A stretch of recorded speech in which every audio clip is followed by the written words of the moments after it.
बच्चों आज के इस टॉपिक में हम लोग पढ़ेंगे equation of continuity. Equation of continuity होता क्या है वो आइए हम लोग इसे देखते हैं और इस फॉर्मूले को हम प्रूव भी करते हैं। ओके, तो आइए बच्चों देखते हैं हम लोग। तो ये है हमारा टॉपिक इक्वेशन ऑफ कंटिन्यूटी। तो देखिए इक्वेशन ऑफ कंटिन्यूटी में आपने अभी पढ़ा हाल ही में, we know that I will be equals to surface integral of current density। Okay, यही तो पढ़ा आपने, ठीक। तो अब देखना, अकॉर्डिंग टू कंजर्वेशन ऑफ देखिए the law of conservation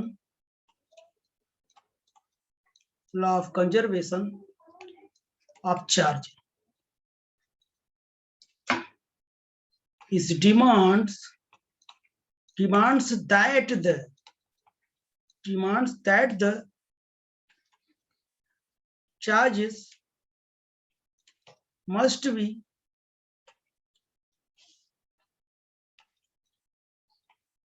decreases at the same rate inside the volume bounded by volume V bounded by the surface यानी the law of conservation of charge demand that the charges must be decreases. जो charge होगा किसी conductor में क्या करेगा, जो charge होगा क्या करेगा, डिक्रीज करता जाएगा same rate inside the volume, पूरे वॉल्यूम V में सेम रेट से क्या करेगा, डिक्रीज करता जाएगा, जो कि bounded by the surface area, जो सरफेस एरिया से क्या होगा, बाउंड होगा। तब हम इसे क्या लिख सकते हैं, तो अब देखिए जब सेम रेट से डिक्रीज करेगा तब देखना I will be equal to कितना हो जाएगा, इसी को मैं लिख सकता हूं। तो ये दिस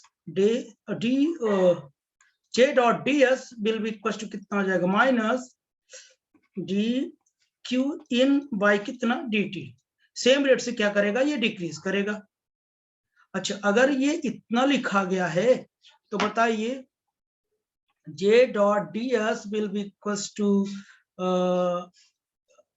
ये जो minus d Q in by d t लिखा गया है, इसको क्या लिख सकते हैं आप बताइए, rho will be equal to D Q in by क्या डी भी लिखा जा सकता है, D Q in will be equal to rho D V. तो Q in will be equal to integration of rho D V लिख सकते हैं, ऑब्वियसली लिख सकते हैं।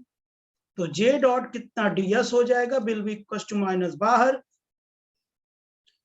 कितना हो जाएगा, minus d by d t हो जाएगा, minus d by d t हो जाएगा integration of rho D v, यानी वॉल्यूम इंटीग्रेशन है। अब ये डी बाई डी टी को मैं अंदर ले जाता हूं, ds will be equal to minus बाहर, जब अंदर आ जाएगा तो डेल बन जाता है, del rho by del t and d v, ये वॉल्यूम इंटीग्रेशन है। अब अकॉर्डिंग टू गॉस डाइवर्जेंस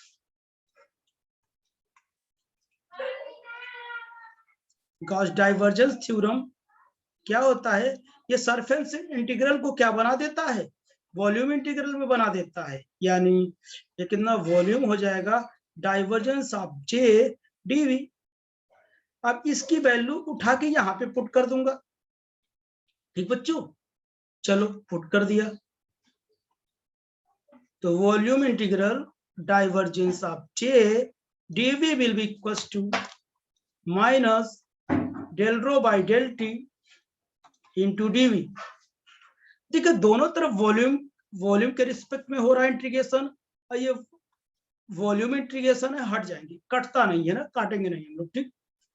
तो अब देखना, तो divergence J will be equal to कितना, माइनस डेल रो बाई कितना हो जाएगा, डेल टी हो जाएगा। इसको इधर लाता हूं, प्लस डेल रो बाई कितना हो जाएगा, डेल टी हो जाएगा, विल बी इक्वल टू 0। मैंने यही निकाला। This is the equation of continuity. This is the equation of continuity. ठीक, ये क्या है, इक्वेशन ऑफ कंटिन्यूटी बच्चों। Any problem? मैं स्टार्टिंग में ये चीज बताया था, और इसी को आप ऐसे लिख सकते हैं, ये del dot J plus del rho by del t will be equal to 0, ऐसे भी लिख सकते हैं। याद करिए मैक्सवेल इक्वेशन, यानी कुछ प्रॉब्लम्स करवा रहा था, ये इसका मैंने जिक्र किया था। क्यों?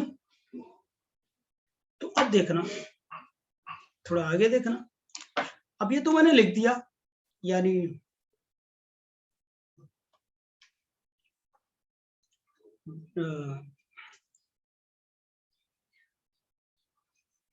Divergence J plus del rho by del t बराबर 0, ये मैंने लिखा। ठीक, या तो मैंने ये लिखा, del rho by del t will be equal to कितना, 0, मैंने ये भी लिखा। अब देखना, फॉर स्टीडी करंट के लिए, किसके लिए, फॉर स्टीडी करंट के लिए,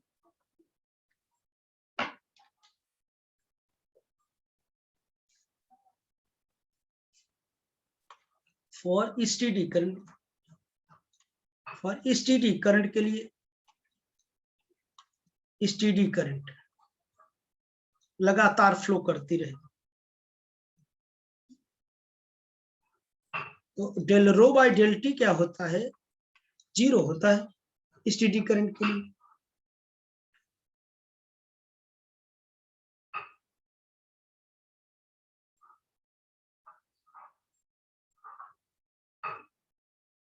इसका मतलब जो चार्ज होगा वो टाइम डिपेंडेंट होगा। It means the charge is time dependent, time dependent होगा, time dependent the current density.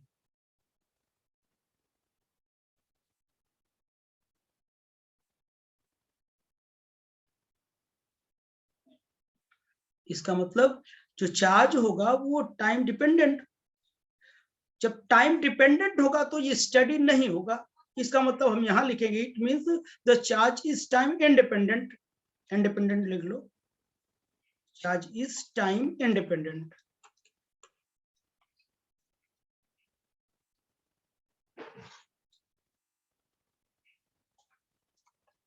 Time independent. तो अपने सोचो, अगर टाइम पर डिपेंड करेगा तो कभी क्या करते हैं कि 0 नहीं आएगा, क्योंकि टाइम के साथ क्या करता रहेगा, वो बदलता रहेगा। जब बदलता रहेगा जिसका जो डिफरेंस निकालूंगा वो कभी 0 नहीं आएगा। अगर टाइम पर डिपेंड नहीं करेगा तो जो अभी है वही हमेशा उतना ही रहेगा, तब क्या आ जाएगा, ये 0 हो जाएगा। तो फॉर स्टीडी करंट के लिए क्या हो जाएगा बच्चों, 0 हो जाएगा। ठीक है ना, यानी टाइम इंडिपेंडेंट होगा तो स्टीडी होगा, टाइम डिपेंडेंट होगा तो स्टीडी नहीं होगा। स्टीडी मतलब लगातार कंटिन्यू, वैसे ही करंट क्या करता रहेगा, फ्लो करता रहेगा। टाइम कुछ भी हो, करंट उतना फ्लो करता ही रहेगा। ठीक है ना।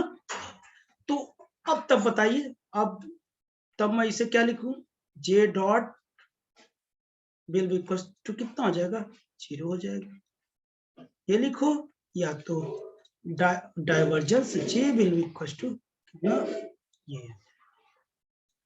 ठीक, तो अब बताना आप लोग,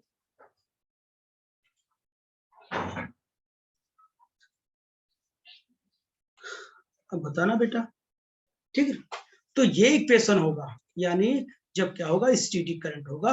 तो आई होप कि आप लोगों को ये समझ में आया होगा। ठीक है ना।